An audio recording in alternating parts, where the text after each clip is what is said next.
ọba ìyè, ọba ìyanu, kò sóhun tí kò lè ṣe. Ọba ìyè, ọba ìyanu, kò sóhun tí kò lè ṣe. Ọba ìyè.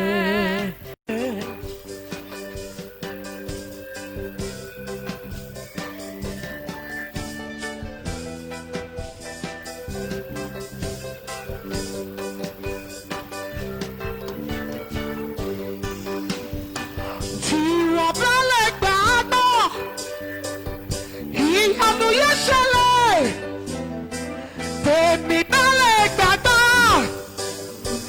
èmi yóò kó òmìnira. Tí wọ́n bá lè gbàgbọ́, ìyanu rẹ̀ yóò ṣẹlẹ̀. Tí wọ́n bá gbàgbọ́, ìwọ yóò kó òmìnira. Ọba ìyè, ọba ìyanu, Sóhun tí kò lè ṣe. Ọba ìyè, ọba ìyanu, sóhun tí kò lè ṣe. Ọba ìyè,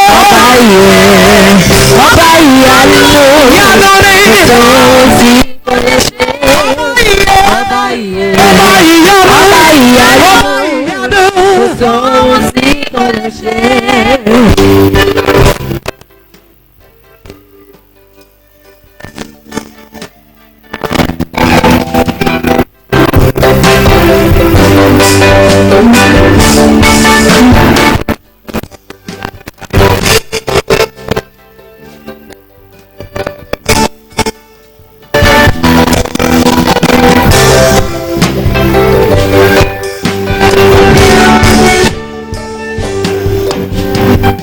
Ìyanu yóò ṣẹlẹ̀, ìyanu rẹ̀ yóò ṣẹlẹ̀, ìyanu mi yóò ṣẹlẹ̀, ìyanu mi yóò ṣẹlẹ̀, ìyanu mi yóò, Ìyanu mi yóò ṣẹlẹ̀. Ìyanu mi yóò ṣẹlẹ̀. ìyanu rẹ̀ yóò ṣẹlẹ̀, Ìyanu mi yóò ṣẹlẹ̀. ìyanu rẹ̀ yóò ṣẹlẹ̀, Ìyanu mi yóò ṣẹlẹ̀. yóò ṣẹlẹ̀ rẹ̀. Ìyanu mi yóò ṣẹlẹ̀. Ìyanu Ìyanu mi yóò ṣẹlẹ̀. Ìyanu mi yóò ṣẹlẹ̀. Ìyanu mi yóò ṣẹlẹ̀. Ìyanu mi yóò ṣẹlẹ̀. Ọba ìyè, ọba ìyanu, kò sóhun tí kò lè ṣe. Ọba ìyè, ọba ìyanu, kò sóhun tí kò lè ṣe. Ọba ìyè, ọba ìyanu, kò sóhun tí kò lè ṣe. Ọba ìyè, Ọba ìyanu ni, kò sóhun tí kò lè ṣe.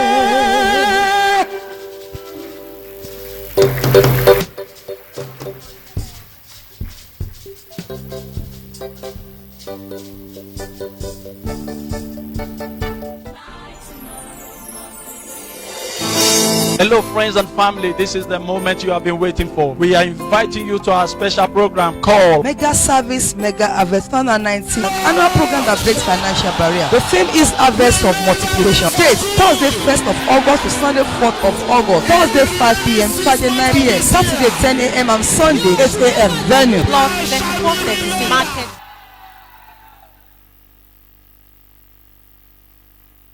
First day of this month, today, ọjọ́ àkọ́kọ́ nínú oṣù yìí ni òní.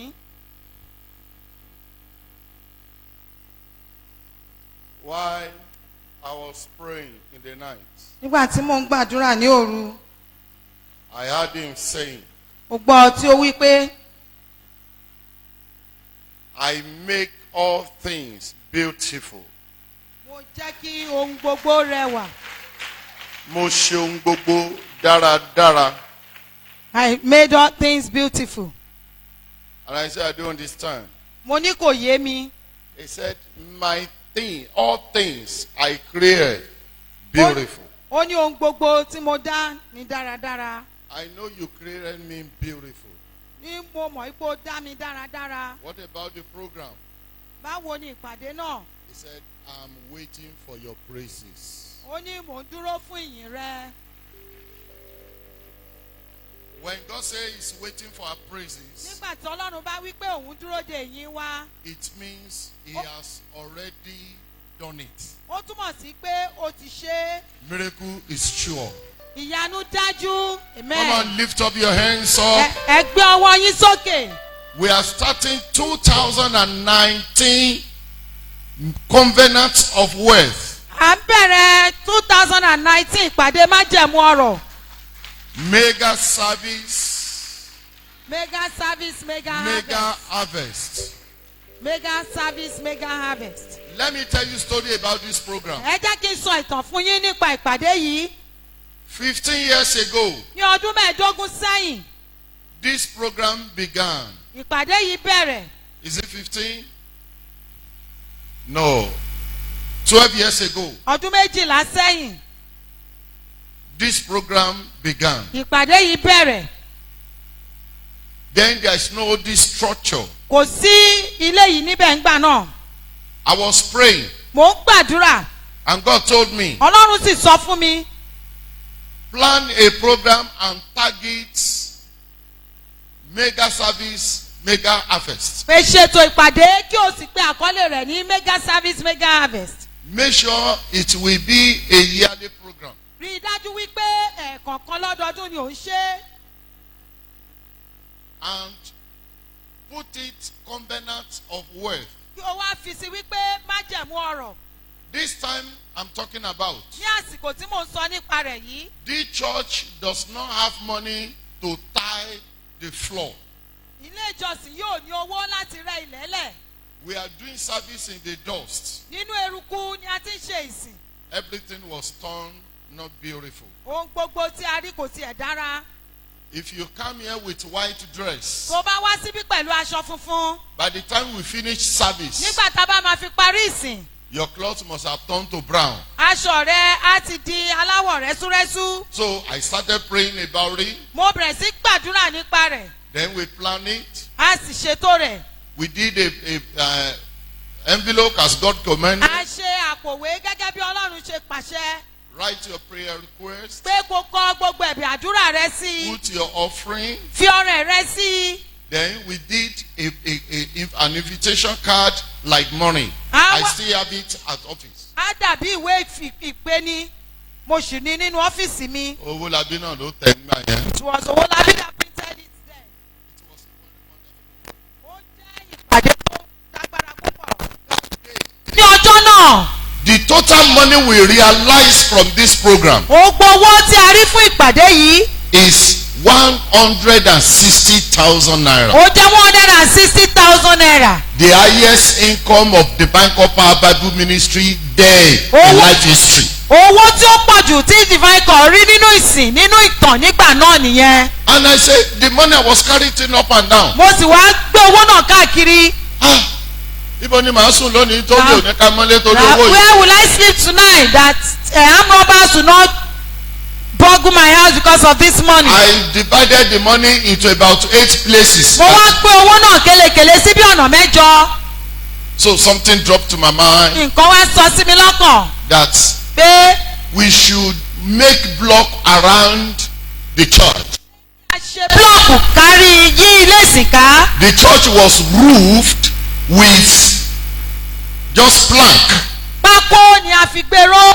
No surrounding block by wall like this. kò sí búlọ̀kù tó ṣe ògiri. Then, how much is the block then? èló wá ní búlọ̀kù nígbà náà. We order for block. a ra búlọ̀kù. We even make some by ourselves. a ti fi àwọn búlọ̀kù kan fúnra ra wa. As the block was making round the church. bí wọ́n ṣe to àwọn búlọ̀kù yìí yíká ilé ìsìn yìí. Beautiful, perfectly and done. tí wọ́n ṣe dáradára tó rẹwà. In 4 coach. ní ìpele mẹ́rin mẹ́rin. The money cannot do it round. ọwọ́ náà ò lè ṣe yíká. I want to say a prophecy, a mo prayer fẹ́ to sọ you. àsọtẹ́lẹ̀.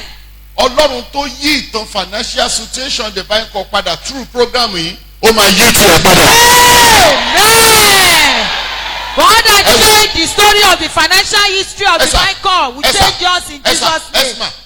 Any pastor in divine call that understand what I'm talking about, any member of divine call know what I'm talking about, They should not play with this program. I'm talking about telling you the truth. Ìránṣẹ́ Ọlọ́run Divine God tó bá mọ ohun tí mò ń sọ nípa rẹ̀ àbí ọmọ ìjọ tó mọ ohun tí mò ń sọ nípa I rẹ̀. love this Wọ́n ò gbọ́dọ̀ fi ìpàdé yìí ṣeré rárá. So, while the bricklayer were plastering at the four corner of the church, I told them to move that one to set the block to the roof. Mo sọ fún wọn pé kí wọ́n mọ àwọn blọọkù igun mẹ́rẹ̀ẹ̀rin pé òrùlé wọ́n nígbà tí wọ́n rẹ lọ́wọ́. Because it was those corners we put our speakers. Nítorí pé àwọn igunlé yẹn ni wọ́n fi gbogbo àwọn speakers So as they were plastering it, bí wọ́n ṣe ń rẹ igunlé náà lọ́wọ́. I was so happy. Inú mi dùn gidi. And the joy come over my heart. Ayọ̀ kúnnú ọkàn mi. All the churches around us came us to see the beautiful things we are doing there. Gbogbo ìjọ tó wà ní agbègbè wa ni wọ́n wá láti wá ohun tó rẹwà tí à ń ṣe. At the afternoon of that day, Ní ọ̀sán ọjọ́ náà. 28 pastors came to visit me. This is where I stood.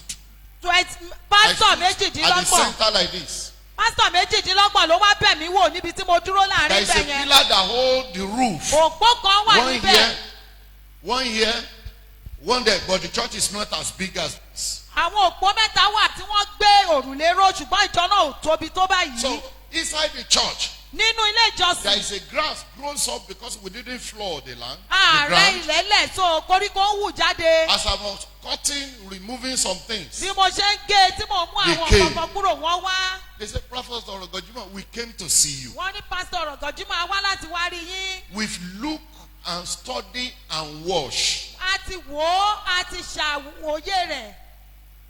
It seems like your church is getting grow bigger and bigger every day. Ó dàbí ẹni pé ìjọ rẹ̀ ń dàgbà, ó ń dàgbà sí i. And you met us here. Ó sì bá wa níbí ni. Tell us. Sọ fún wa. They asked me 3 questions. Wọ́n béèrè mẹ́ta lọ́wọ́ mi. They said, tell us. Wọ́n ní sọ fún wa. How did you do it? Báwo ni o ṣe ṣe? Tell us. Sọ fún wa. Which court member are you belong? Ẹgbẹ́ ògbóni wo ló wà? Tell us. Sọ fún wa.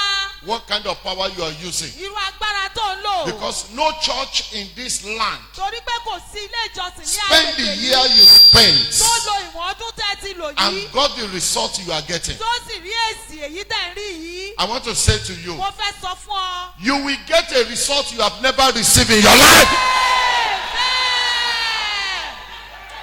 Wàá gba I- èsì tó ti gbà rí nílé ayé rẹ. Oh my God. Oh, mọ ọwọ́ tó wà lára mi fún You don't ìpàdé know yìí. the hand that is upon me for this Wọ́n ní program. agbára wo ló ń lò? What they say, what kind of Inú power do you ẹgbẹ́ wo ló wà? What kind of cult do you belong to? Báwo ló ṣe ṣe ná? How did you do it? 28 of them. Méjìdínlọ́gbọ̀n ni wọ́n. Mo rẹ́rìn-ín. I laughed. Mo ní ibo lẹ wádìí mi débẹ̀ ló ti I lórúkọ said, where mi. have you made inquiry about me? Where did you take Mo my wá name ní to? lẹ́yìn Jésù kò sẹ́nìkan o. I told them that after Jesus there's no other person. Alágbára lọ́ba tí mò ń sìn. The king can worship him. Lẹ́yìn Jésù kò sẹ́nìkan o. After Jesus there's no other person. Alágbára mú morúkọ rẹ̀. He's a powerful man, I know his name. Jésù kò sẹ́nìkan o.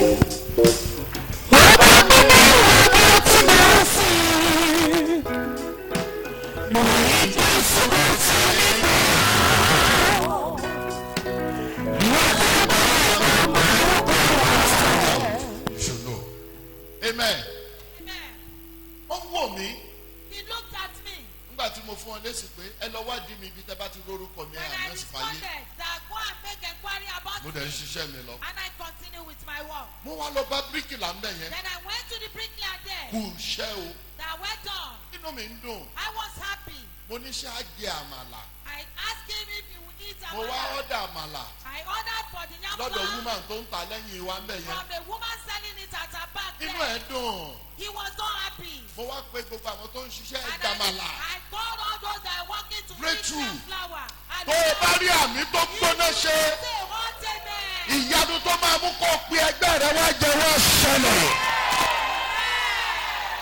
Jesus name. Sọ pé àmín. Amen. Jesus name. Ọwọ́ tọ́lá ń fẹ́ fi rìn lọ́dún yìí yàtọ̀. The way God wants to work this year is different. He's going to work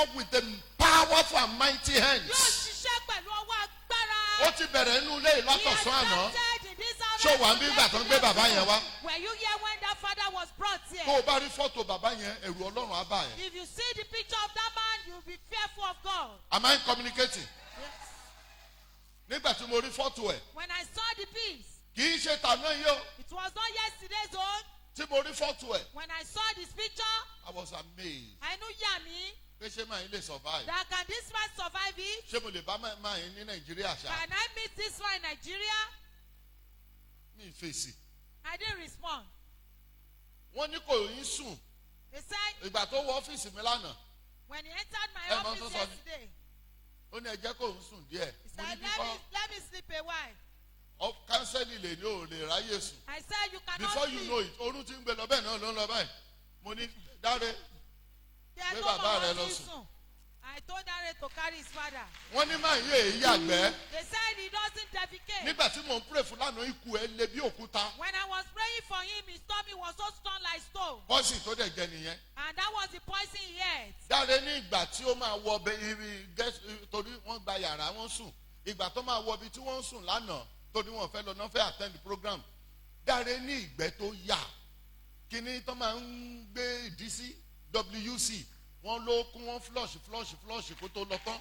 Gbogbo poison ara ẹ̀ bàbá mi ti jáde. All the poison. Sọ pé ogun ayé mi jáde. Amen. Ogun ayé mi jáde. Ọlọ́run ọ̀rọ̀ gọ̀jímọ̀. God of Ọ̀rọ̀gọ̀jímọ̀. Fọwọ́ kan ayé mi Touch my life. nínú ìpàdé yìí. This program. Ọlọ́run tó wo arógun dádé sàn. That one- Níbí ìlànà wo èmi náà sàn. Fọwọ́ kan ayé mi. Sọ pé yes. Ta ló mọ máa yẹn kó tó sick? Who knows the man before he first sick? Ó tó mi mẹ́rin. Ẹ wá wò lánàá. Look at him yesterday. Bí mo ti ń bá bíríkìlà sọ̀rọ̀, As I was talking with the bricklayer, inú mi ń dùn. I was happy. Mo ní Ṣèkínà glory ọdún yìí máa nu I agbára. said, Sekina glory of this year will be powerful. Torí ilé tá mo ní kàn kún. I said they should paint it. Áńgẹ́lì kan kò fò wá sọ́dọ̀ And mi. an angel just flew to me. Máì tí ì yọ̀ nípa ilé yìí. That don't rejoice about this house Torí yet. èmi Olúwa máa wo ní oṣù mẹ́fà lónìí. Because Mo ní Olúwa bá o wí. Ìwọ ẹ̀mí tó sọ̀rọ̀ yìí Olúwa bá o wí. Láti ọdún yìí tí mo ti gbàdúrà bá mi wá búlọ̀kù. Tí mo jàjà ní búlọ̀kù. Lẹ̀mí Olúwa lóun máa wo ní 6 the months. spirit of the Lord Olúwa said you bá will ìmí put yẹn it down wí. in 6 Olúwa ní months. I am the Lord that called you. I Olúwa will sọ pé pull èmi it ni down Ọlọ́run in tó 6 fẹ́. months. Èmi á bí wó ní oṣù mẹ́fà. Lóòótọ́, Truly, n bá kúrò mbẹ́. I left there. O ò mọ history ìpàdé yìí. You don't know the history of this program. O mo ṣe ń ṣàlàyé fún ọ. That is why I'm explaining to you. Kó o mọ agbára tó ń bá ìpàdé yìí So ṣiṣẹ́. that you will know the power that work with this Wàá lè program. mọ̀ pé covenant of wealth ni You lóòótọ́. will truly know that it's covenant of words. Mo ṣe wà ní ọ́fíìsì. As I was in the office, Olúwa kan sọ fún mi. God told me, Ó ní kí n kọ ìwé He said I should write a book. kí àkọlé ìwé yẹn máa jẹ́ ní Open the Great Door. And the title will be Ṣí ilẹ̀kùn ńlá. That is my first book. Èyí ni ìwé mi àkọ́kọ́. Mo bá kọ ìwé yẹn. And I wrote that book. Gọ́vnà Amosun wà ń bí. Governor Amosun was there. Amúṣan wà ń bí. Amusan was there. Délé Mọ̀ọ́mọ́dù. Dele Muhammad. All ministers. Gbogbo àwọn oníṣẹ́ ìjọba Àwọn èèyàn ńláńláńlá great Nàìjíríà. men in Nigeria. Tinubu gbogbo wọn. Tinubu and every one of them. Ìyálọ́jà. Ìyálọ́jà. All of them. Gbogbo wọn. Kẹ́minẹ́sìn. Kẹ́minẹ́sì. All of them. Gbogbo wọn. I realized money Mo rí owó in that program. nínú ìpàdé náà. Nígbà yẹn lẹ̀rú bà mí. It was then I was fearful. And it was exactly 3 months after the program. Ó sì jẹ́ oṣù mẹ́ta gẹ́gẹ́ lẹ́yìn ìpàdé yìí. Mo wá ń wo létà akọ yìí. And I was looking at the house we built. Kí ni kí n fowó yìí ṣe? What will I do with this money? Wọ́n bá mi launch ìwé mi. They launched my book. I make more than 20 million. Mo rí owó ju 20 million lọ. Mo wá wò ó kí n ra mọ́tò ni Said, should I buy a car? àbí kí n kọ́lé Or ni. should I build the Ẹ house? jẹ́ n kọ́lé fúnra mi. Let me build a house for Ọlọ́run myself. ò bá mi gbèrò. God did not plan with me. Ibi tẹ́rù Ọlọ́run ti bà mí This nìyẹn. is where I was fearful of Ó God. sọ pé òun á ṣílẹ̀kùn fún He ọ. said he will open the door for you. Ọlọ́run ò ní sọ bó ṣe máa God sunú will ẹ̀. not tell you how you will sleep inside. Ó lóun máa fún mi lówó. He said he will give me money. Ó fún mi lówó He yẹn. gave me the money. Ṣùgbọ́n kò sọ bí màá ṣe But ná. he did not tell me how to spend the Níná money. wá kù sọ́wọ́ èmi. Then spending the money depends on me. Bóyá màá mọ Ọlọ́run nú Maybe ẹ̀. I will know God in the money. Ṣùgbọ́n nígbà tó pé ọ̀sẹ̀ mẹ́ta, But when it was exactly 3 mo weeks, sọ fúnra mi. I told myself, Mi ì ní ra pure water ní I owó will yìí. not buy pure water out of this money. Mo bá donate owó yẹn fún Divine And Call. I donated the money for Divine Call. Ní Shekinah Glory ọdún yẹn. That year, Shekinah Divine Glory. Call go make it 300,000. Divine Call did not make But 300,000. my book brought in money, Ṣùgbọ́n owó mi, ìwé mi gbé owó wá. which is my personal income. Èyí tó jẹ́ owó mi fúnra mi gangan. Then you mean, you know, And I said I will not back spend by it. architectural. I called the treasurer, Mo ní ìyẹn ọmọ mi Adéoyè. Adeoye. Mo ní bá mi ya ilé Olúwa I kan. say, draw a beautiful house Ó of yà God. wá. He drew it. Mo ní èlò ní mo wá bèrè tá a bá fẹ́ kọ́ ilé àtẹ̀lé wọn ló máa tó 68 million. Ká tó lè parí ẹ̀. If you want to build the house to be cost that much, he said like 68 million. Nígbà tí mo wà ní Mount Sinai, When I was on Mount Sinai, Olúwa ní kí n lọ kọ́lé the fóun. Lord said I should go and build a house for Mo him. make announcement. I made the For announcement. the first time ní Ní India, ìgbà àkọ́kọ́, àwọn èèyàn dá owó. people contributed money. Mo wá gba owó yẹn jọ. And I gathered the money together. La bá ṣe rúùfù yìí. Then we did the roofing. Rúùfù of yìí this tó house. ń wò yìí is more than it's up to 15 million. This roof you are looking at, auto 15 million naira. Nígbà yẹn lọ́hùn, Then la bá bẹ̀rẹ̀ iṣẹ́. we started the work. Nígbà tó pé exactly 6 months. When it was exactly oṣù mẹ́fà gẹ́gẹ́, Gbogbo búlọ̀kù tá a mọ tínú wa ń dùn. all the plots that we built and we were happy, Àwọn èmi tí ẹ̀kọ́ ni mo wò. I was not the one that put them Àwọn tó down. enrich roof Those irin. that erected the roof, Àwọn ni wọ́n fọ́ dànù. they were the one that pulled it down. Torí gbogbo ilé yẹn, Because the whole ó house wà nínú ilé yìí. was inside this house. Ó wà nínú ilé yìí. Was inside this house. Ẹ̀yin mélòó lẹ mọ̀ gbà yẹn? How many of you knew that time? Ilé yẹn wà nínú ilé That yìí. house was inside this house. Ilé yìí gbé ilé yẹn mì. That this house swallowed that Ògo house. rẹ̀ á gbé ìpọ́njú mì. Amen. Bírètù rẹ̀ á gbé gbèsè mì. Amen. Jesus' name. Bírètù rẹ̀ á gbé àìní mì. Amen. Jesus' Ohun tí Ọlọ́run mi máa ṣe fún ẹ lọ́dún yìí á yà ọ́ lẹ́nu. name. Somebody say yes. Yes.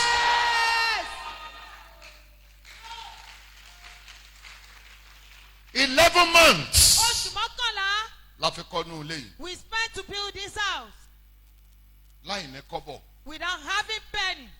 Ó mọ̀ túmọ̀ mega service. You don't know the meaning of mega service. Tó o bá mọ̀ Divine Call ò ní fi ṣeré. If you know it, you will not toy with divine call. Má fara ìwé àwọn permanent member o. Don't compare yourself with permanent members. Sorry, àwọn old member. Those Kì í ṣe old permanent, members. we are all permanent member. Àwọn ìyá ṣọ́ọ̀ṣì. Àwọn ọmọ ìjọ àtijọ́, àwọn màmá church. Wo ajá ò ní kọ́ mọ̀ ẹ jẹ. Amen, sir. Ọmọ ìjọ àtijọ́. Àwọn èèyàn ló máa sọ pé dádì ò lè mínísítà lónìí ó dọ̀la. Tí Jésù ó fi pín ire wọn fẹ́ lòmíì ó dọ̀la náà. They will still continue to say till tomorrow, till their goodness are shared for other people.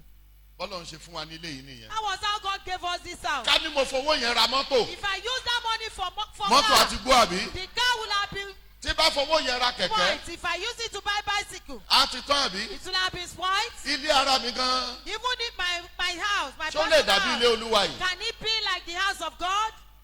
Inú wa bí àwọn ọ̀rẹ́ wa kan. Then some of our friends were angry. Wọ́n náà ó díjà sáàmì ẹni tí ń ràn mí lọ́wọ́. They said they will cause problem between that and the person. Ọ̀rẹ́ bíi Jésù. Oh, Ẹgbẹ́ òsókè yìí tẹ́ bá mi lórí. Ọ̀rẹ́ ayé yìí ló bá wà sílẹ̀. Ó lè gbẹ̀tẹ̀ mọ́ wa. Ọ̀rẹ́ òtítọ́ wa.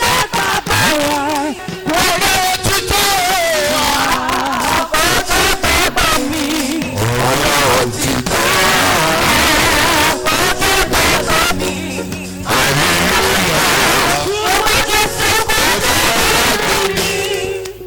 Jésù tó dúró tì mí ló jẹ́ lẹ́nu ọ̀rọ̀ lónìí. it's Jesus that stood by me. Ogun ọ̀rẹ́ jà mí.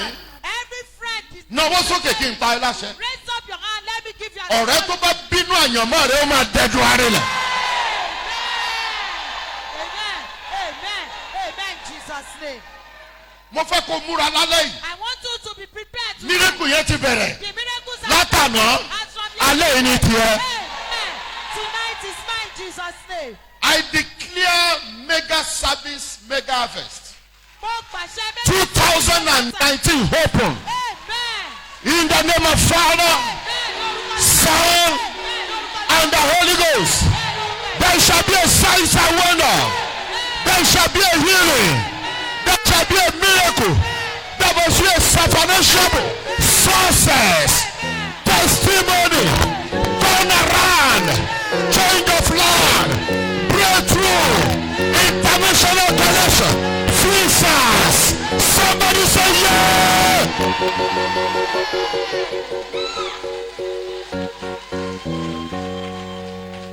This year team says Àkòrí tọdún yìí sọ wípé harvest of multiplications.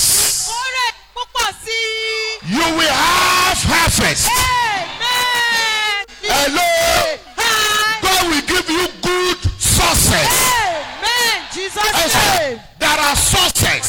Yes. There are good sources. Àwọn àṣeyọrí wà, àwọn àṣeyọrí rere You wà. can succeed and still be managing your life. O lè ṣàṣeyọrí kó tún máa mójútó ayé rẹ. Managing Kó it. máa manage ayé rẹ. For those who have good sources, they Ṣùgbọ́n wọn tó ní àṣeyọrí don't rere. manage life. Wọn ò kí manage nǹkan rárá. Hey, Moses Orogo. Èmi Janet Olúwakọ́rẹ́dé. From today, Mi ò ní lọ. no more Èmi ò ní. managing my life. Manage ohunkóhun. I have Èmi á ní. good sources. Àṣeyọrí rere. Lord of God, Agbára Ọlọ́run. take my life. Ẹ̀gbọ́n ayé. Sources. Yóò ṣe èmi àṣeyọrí. Èmi á ní. Harvest. Ìkórè. Harvest. Ìkórè. Harvest. Ìkórè. Harvest Ìkórè. of Àti great multiplication. bẹ́ẹ̀ni. Receive it.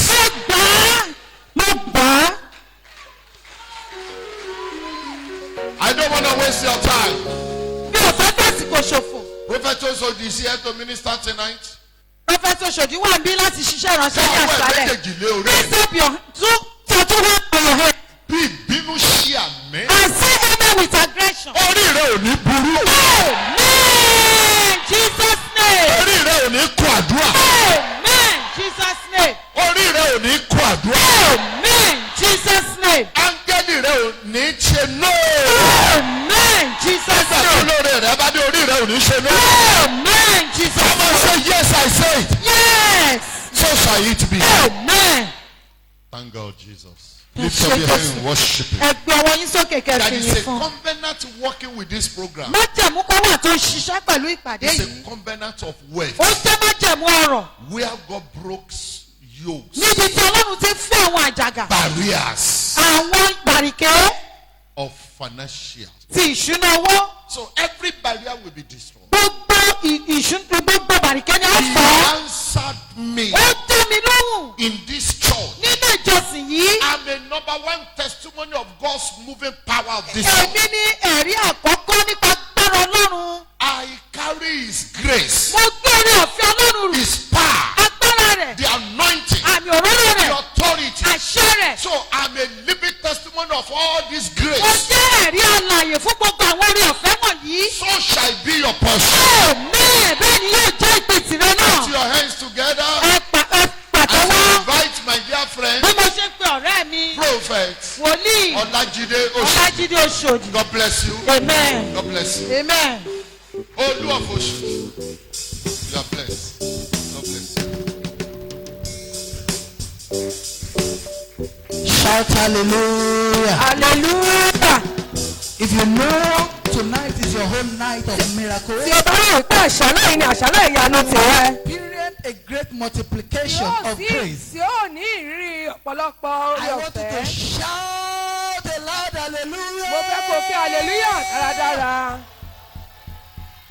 That hallelujah belongs to you. Èyí tí òkè ni tìrẹ Because ní if you are ṣe. shouting an hallelujah to the great father, Tí o bá ń pẹ́ kí hallelujah sí bàbá father ńlá, of the fatherless, bàbá àwọn aláìní the husband bàbá, of the widow, ọkọ àwọn the opó, rose of Sharon, the lion of the tribe of Judah, kìnìún Júdà, the city of David, the only one that can say yes, ẹnìkan tí ó lè sọ pé bẹ́ẹ̀ and no ni, man can say tí kò no. sí ẹni tí ó lè yí padà. Àràbàrìbìtì Ẹni àrìbìràbàtà. tí ó tóbi, Ọba tó ta sọ́mọ̀ bí ẹni ta ṣọ. Ògbẹ́nu Múdí Aṣọlá. Ògbẹ́nu Adébọ̀ Ṣẹwà. Gbẹ̀ngbẹ̀lẹ́kù ti gbẹ́nu ọ̀run. Ó yẹ kí á hallelujah. hallelujah. When you are shouting an Tí o hallelujah, bá ń kí hallelujah, like somebody that is still suffering, bí ẹni tí ń ṣàárẹ̀, that means you are not appreciating God. ajẹ́ pé kò mórí Ọlọ́run. Hallelujah. Hallelujah. If you are asked to shout an Tí a hallelujah, bá sọ fún ọ kó kí hallelujah, And you know that God has already blessed you. Tí o sì mọ̀ ìpè Ọlọ́run ti bùkún ọ. You know that God has already changed your Tí o story. mọ̀ ìpè Ọlọ́run ti yí ìtàn rẹ padà. Why are you shouting an hallelujah like somebody that cannot appreciate God? Èyí ṣe ti wá ń kí aleluya bí ẹni tí ò mọ orin I Olúwa. want you to move forward Mo from fẹ́ where kí you o sún are. síwájú. Tell God, it is my turn Sọ fún Ọlọ́run pé àkókò tèmi to rèé. sing a new song. Èmi lọ́kàn ti In kọrin this tuntun. mega harvest, mega Nínú service, ìsìn èyí, it is my turn èmi to lọ́kàn sing a new song in this service. láti kọrin tuntun nínú You ìsìn. will shout that hallelujah like never before. Ó kí aleluya bí ẹni tí ò tí ì You kérí. will shout the hallelujah like a victorious. Ó ké bí ẹni tó ti ṣe You fi will shout the aṣẹ́gun. hallelujah like somebody that have received his miracle. Ó ké bí ẹni tó ti rí ìyanu gbà. Because it's the hallelujah that brought the walls of Jericho. Kì í ṣe ìmọ̀ ẹlẹ́yìn ló ké gbé Tonight has odi been Jẹ́ríkò. designed to bless your life. Àsìkò láti pàtí That rèé. is why I want you to shout that great hallelujah Èrè like nípa never before. kí aleluya dáradára ní èmi. I want you to make a great shout. Mo fẹ́ kí o ké aleluya.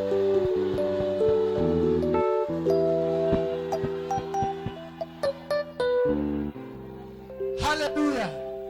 Thank you. Hallelujah. Hallelujah. Go and meet 3 people.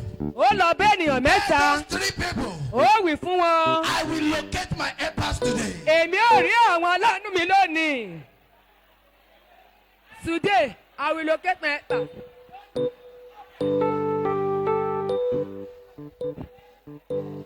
Hallelujah. Hallelujah. Wọ́n la àgbáyé já. A ó sì mí bí ọba. Wọ́n débi tí ìran mi ò dé rí. Wọ́n la àgbáyé já. Sọ bẹ́ẹ̀. Wọ́n la àgbáyé já. Àwọn sì mí bí ọba. Wọ́n débi tí ràn mí ò lè rí ọ. Wọ́n la àgbáyé já. Sọ pé èmi yóò la àgbáyé já. Wọ́n la àgbáyé já. A ó sì mí bí ọba. Àwọn sì mí bí ọba. Wọ́n débi tí ìran mi ò dé rí. Wọ́n la àgbáyé já. Hallelujah. Bí Ọlọ́run bá sàmì ẹ̀ṣẹ̀, If God marks kò iniquity, sẹ́ni tó lè dúró. no one stand. Mo fẹ́ kó ṣí ọkàn ẹ̀ payá lálẹ́. I want your heart to be opened this Torí night. pé alẹ́ yìí alẹ́ tiẹ̀ ni. Because this night is your night. Alẹ́ yìí alẹ́ tiẹ̀ ni. This night is your night. Those that are watching us online, Gbogbo tonight ẹ̀- is your night. Gbogbo ẹ̀yin tí à ń wò wá lẹ́yìn ní ìṣálẹ̀ yìí. Everything that the enemy has stolen away from you. Òun gbogbo tí ọ̀tá ti jí lọ́wọ́ rẹ. In this mega service, mega harvest, Nínú ètò mega You will recover harvest them. yìí, ó gba gbogbo rẹ̀ padà. in the name of Ní Jesus, orúkọ Jésù. in the name of Jesus, Ní orúkọ Jésù. ayé rẹ gbọ́dọ̀ gba àtúnṣe. Your life will receive transformation. Ayé rẹ gbọ́dọ̀ gba àtúnṣe. Your life will receive transformation. Bí Ọlọ́run ti bẹ tí ẹ̀mí rẹ wà. As the Lord liveth, Agbára tó jókòó lé ìṣẹ̀dá rẹ. that was sitting on your destiny. Èyí tí ò jẹ́ kókó rẹ ó fọ̀. That has allowed your glory to speak. Nínú ìpàdé yìí, In this agbára náà kò ń lana sọ̀rọ̀. amen, let that power be Ó born. tí ẹ lè ṣàmì. You cannot say amen. Àwọn agbára tí ó fìyà jẹ ọ́ tí ò jẹ́ orógòlò. That power that has been tormenting, that is Àwọn not giving agbára your tí ń glory. fi ọlọ́ ní àyànmọ́ rẹ. Our power that has been affecting your destiny. Àwọn agbára tí ń ṣe náà sí ògo rẹ. That is that is saying no to your Bó o bá destiny. ní àmì You láṣẹ. can say big Ní amen. alẹ́ yìí ilẹ̀ dẹ́wọ̀ rẹ̀. Now let it not swallow them. Hallelujah. Hallelujah. Hallelujah. Hallelujah. God has specially designed this program Ọlọ́run ti ṣe ètò yìí to change the story of somebody here. láti tí ìtàn ayé ẹnìkankan níhìn. You might not understand. Ó lè má yí ọ. Mega service, mega harvest Mega service, mega harvest.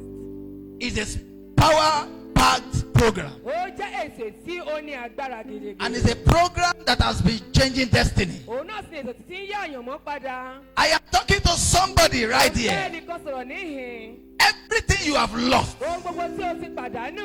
knowingly and unknowingly, bóyá tí o mọ̀ àbí tí o kò mọ̀ ní. by the reason of this encounter, may you recover them back. gbà wọ́n padà. May you recover them back. gbà wọ́n padà. In the name of Jesus. orúkọ Jésù. In the name of Jesus. orúkọ Jésù. Hallelujah. hallelujah. You may be seated. God bless you. ẹ lè jókòó kí Ọlọ́run bùkún yín. Hallelujah. hallelujah. You are welcome once again. a kì í kàbọ̀ lẹ́ẹ̀kan sí i. And I want to appreciate God for the life of our Father in the Lord that has given me this opportunity to be here tonight. To our special program called Mega service, mega harvest on 19. I believe that breaks financial barrier. that God has started of multiplication. Thursday, 1st of and August He to Sunday, will 4th not of stop August. doing that which He has promised to do here. Saturday, 10 a.m. and Sunday, 8 a.m. venue. That which He has promised to do in your own life, èyí tí ó ti fi láti ṣe nínú ayé He rẹ. will perfect it all in the name of Jesus. yóò ṣe ní àṣepé ní orúkọ Jésù. I don't want to know what you are going through. èmi kò fẹ́ mọ̀ tí ò náà kọjá. I don't want to know the financial mess you have find yourself. There is a God that can change your story. Ọlọ́run kan bẹ tí ó lè yí ayé rẹ There is a padà. God that can change your story. Ọlọ́run kan bẹ tí ó lè rí ìtàn ayé rẹ padà. Never worry, never mind about your financial state. má ṣe ronú má ṣe wo tí ètò ìṣúná rẹ wí. God has designed this program to connect you with a great helper, Ọlọ́run ti gbé èso yìí kalẹ̀ láti mú ọ pàdé. the Almighty God, Ọlọ́run. who is the giver of all things. èyí ń fúnni ní ohun gbogbo. He will give unto you what no man can give to you. yóò fi fún ohun tí ọmọ ènìyàn kò lè fi fún ọ. And your story will change drastically. bẹ́ẹ̀ ni ìtàn ayé rẹ yóò wá yí And nothing will stop the good works of God in your life. bẹ́ẹ̀ ni kò sí ohunkóhun tó lè dá ire Ọlọ́run dúró nínú That ayé is rẹ. why God has created this program. èrèdí tí Ọlọ́run fi gbé èso ìkalẹ̀ ní èyí. If you are one of the people that has been blessed, kò bá jẹ́ ọ̀kan nínú àwọn tí Ọlọ́run á ti bùkún fún. just lay your right hand on your head yá gbé ọwọ́ rẹ lórí rẹ̀. and say, my Father, my Father, wá sọ pé bàbá mi bàbá mi. give me what no man can give to me fún mi tonight. ní ohun tí ọmọ ènìyàn kò lè fún mi ní àṣálẹ́ Give yìí. me what no man can give unto me fún mi tonight. ní ohun tí ọmọ ènìyàn kankan kò lè fún In mi. the name of ní Jesus. orúkọ Jésù. Pray that prayer now with zeal. àdúrà náà pẹ̀lú ìtara.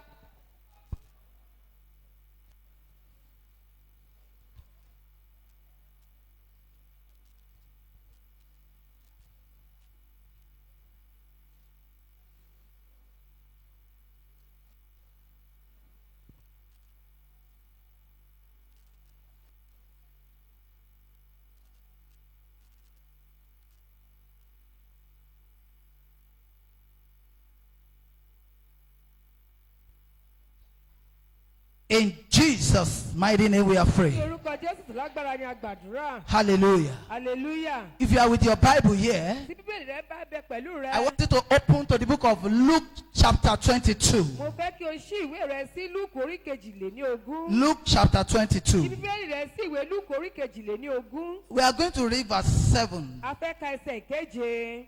Verse 7. ẹsẹ̀ ìkeje. Hallelujah. hallelujah. If you are there, say yes. tí o bá ti débẹ̀ sọ pé bẹ́ẹ̀ ni. Amen. àmín. Then came the day of unleavened bread, when the Passover must be killed. ọjọ́ àìwúkàrà pé nígbà tí wọn kò lè ṣe àìṣẹbọ ìrékọjá. Verse 8. ó sì And he sent Peter and John, saying, Go and prepare us the Passover, that we may eat. ó sì rán Pétérù Jòhánù wípé ẹ lọ ìpèsè ìrékọjá fún wa kí àwa kí ó jẹ.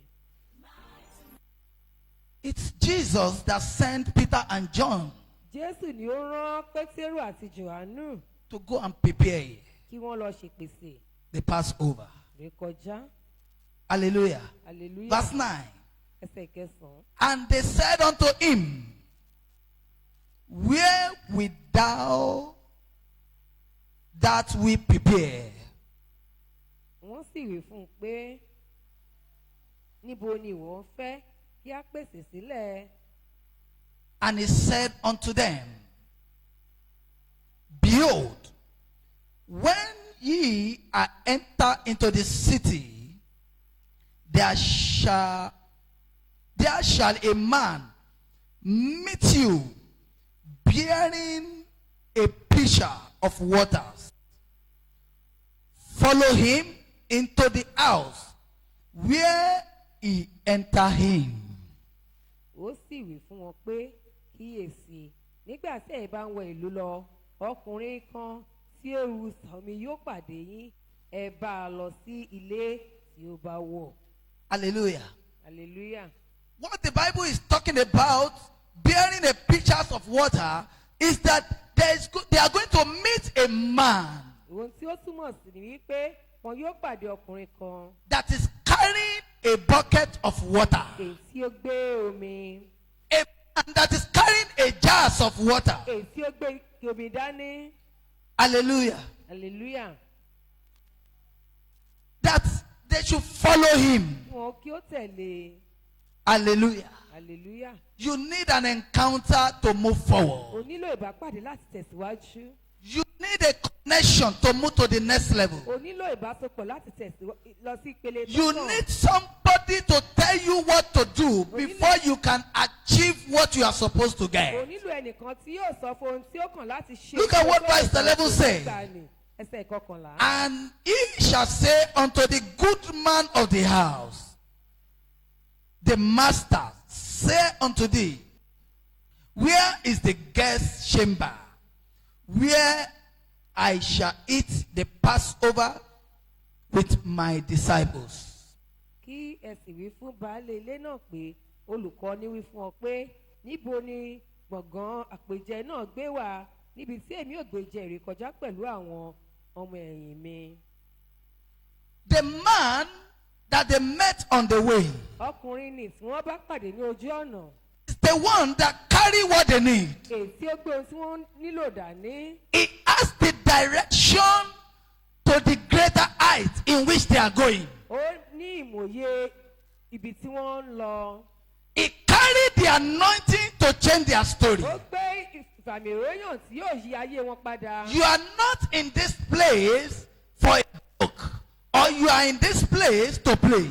Ó wà ní ibi ìfúrèrèdí kan kò sí níbí láti ṣeré. You have come into this place Ó sì wá sí ibí yìí. to meet the man that is carrying the jars of water. Láti bá pàdé ọkùnrin náà tí ó gbé You have come into this place Ó sì wá sí ibí yìí. to have an encounter with the man that carry grace. Láti ní ìbápàdé pẹ̀lú ọkùnrin tí ó gbé God ìfẹ́. have directed you here Ọlọ́run ti darí rẹ̀ sí àhín. in order for your life to be blessed. Kí ayé rẹ̀ kí ó lè gba ìbùkún. Hallelujah. Hallelujah. You need somebody that is carrying a jars of O water nílò ẹnìkan tí ó gbé ike omi dání. that your life needed. Tí ayé rẹ̀ nílò. You need somebody that carry what you need to O survive. nílò ẹnìkan tí ó ní ohun tí ìwọ You ní need láti somebody that tẹ̀síwájú. carry the anointing that will catapult you to the next level. O nílò ẹnìkan tó gbé àmì àròyàn tí wọ́n yóò fi tẹ̀síwájú. I want you to know some things Mo fẹ́ kí tonight. o mọ àwọn nǹkan ní ọ̀ṣálẹ́ yìí. That only God's direction Wípé ìtọ́ni Ọlọ́run nìkan. that can give you the way out. Òun náà ni ó lè mú ọ tẹ̀síwájú. And that is why I have written out some statements Èrèdí tí mo fi ní àwọn àkọsílẹ̀ kan. which I want you to understand Tí mo tonight. fẹ́ kí ẹ ní ìmòye rẹ̀ ní àṣálẹ́ Because yìí. after this mega service, mega harvest, Nítorí lẹ́yìn mega service mega harvest. your life will move speedily to the next level. Ayé rẹ̀ yóò sáré síwájú. In the name of Jesus. Ní orúkọ Jésù. Number one thing that you need to know. Ohun àkọ́kọ́ tó nílò láti mọ̀ ní èyí. You deserve what you decide to tolerate. Bẹ́ẹ̀ ni ó tọ́ sí ọ ohun tí o nílò láti gbà. You deserve what you decide to tolerate. O nílò o fẹ́ ohun tí ó tọ́ sí ọ láti gbà. If somebody comes to you now Bí ẹnìkan bá wá bá ọ nísinsìnyí. and say, give me this Bible. Tó bá wá wí fún ọ wípé fún mi ní bíbélì tí o gbé dání. If I come to you Tí mo bá wá bá ọ. and say, give me this Bible. Tí mo wí fún ọ wípé fún mi ní bíbélì yìí. If you give it to me, Tí o bá fi fún mi. that means it pleases you Ó jẹ́ wípé ó tẹ́ Ọlọ́run ní. to give it to me. láti fi fún mi. If it does not please you, Tí kò bá dùn mọ́ even nínú, if I drag it with you, bí mo bá gbà tipá, you will not release it. o kì yóò fi sílẹ̀. Hallelujah. Hallelujah. Hallelujah. Hallelujah. You deserve what you decide to tolerate. Ohun tí o bá fẹ́ láti fara mọ́, òun náà ni ó jẹ́ tirẹ̀. Hallelujah. Hallelujah. In the spiritual realm, Nínú ti ẹ̀mí, there is no gentleman. kò sí ẹni tí ó dákẹ́ jẹ́jẹ́. In the realm of the spirit, Nínú ti ẹ̀mí, there is no kò gentleman. sí ẹni dákẹ́ jẹ́jẹ́. No wonder the Bible says Èrèdí tí Bẹ́lí fi wí the pé children of God suffer violence, ìjọba ọ̀run àfagbára wọ. and the violence taketh it by Àwọn force. alágbára sì fipá gbà á. Hallelujah. Hallelujah. God have decreed, and no man can change it. Ọlọ́run ti sọ kò sí ẹni tí ó lè yí padà. He has decreed that you will be blessed. Ó ti sọ wípé ó dá. He has decreed you will move to the next level. Ó ti sọ wípé ó tẹ̀síwájú. He has decreed you will carry your baby. Ó ti sọ wípé ó gbé ọmọ He has rẹ̀. decreed that all your stolen blessings shall be recovered. Ó ti sọ wípé gbogbo ìbùkún rẹ̀ tí a ti jí lọ ni ó dá padà fún ọ. Jacob met an angel Jákọ́bù báńgẹ́lì pàdé. the night he was praying, Ní àṣálẹ̀ tí ó ń gbàdúrà. and he shouted, Wọ́n pariwo. I will never let you go Èmi yóò jẹ́ ó lọ. unless you bless me. Àyàfi tí o bá tó bùkún fún mi. I want you to pray like Jacob Mo fẹ́ kí tonight, ẹ gbàdúrà gẹ́gẹ́ bí Jákọ́bù ní àṣálẹ̀ because your yìí. angel is already in the house Nítorí pé àgẹ́lì rẹ̀ rí. to give to you that which God has sent him to give to you. Ó sì ṣetán láti fún ọ ní I will never let you go Èmi kì yóò jẹ́ kí o lọ. unless you bless me. Àyàfi tí o bá tó bùkún mi. Number 2 thing I want you to know, Ó kejì tí mo fẹ́ kí o mọ̀ ní èyí. the deafest person on earth Ẹni tí etí rẹ̀ di jù ní ayé. is he who refused to listen. Òun náà ni èyí tí ó kọ̀ láti fetí sílẹ̀. The deafest person on earth Ẹni tí ó di tíjù ní àgbáyé. is he who refuses to Òun listen. náà ni ẹni tí ó kọ̀ láti gbọ́. When you are going into fire Nígbà tí o bá ń lọ sí inú iná. and you see someone to tell you that you are entering into fire, stop. Tí o sì Don't rí go ẹni tí there. ó dá ọ lẹ́kùn wípé má wọnú inú náà lò lọ dúró. If you refuse, Tí o sì kọ̀. you will perish. Ó ṣègbè. Hallelujah. Hallelujah. Number 3 thing I want you to know tonight Ohun kẹta tí o bá fẹ́ kí o mọ̀ ní àṣálẹ̀ yìí ni is èyí. no one can disrespect you Kò sí ẹni tí ó lè rí ọ fín without your permission. tí ìbá ṣe pé o fún wọn láyè. No one can disrespect Kò you sí ẹni tí ó lè rí ọ fín without your permission. láìsí pé o fi àyè gbà wọ́n. Amen. Àmín.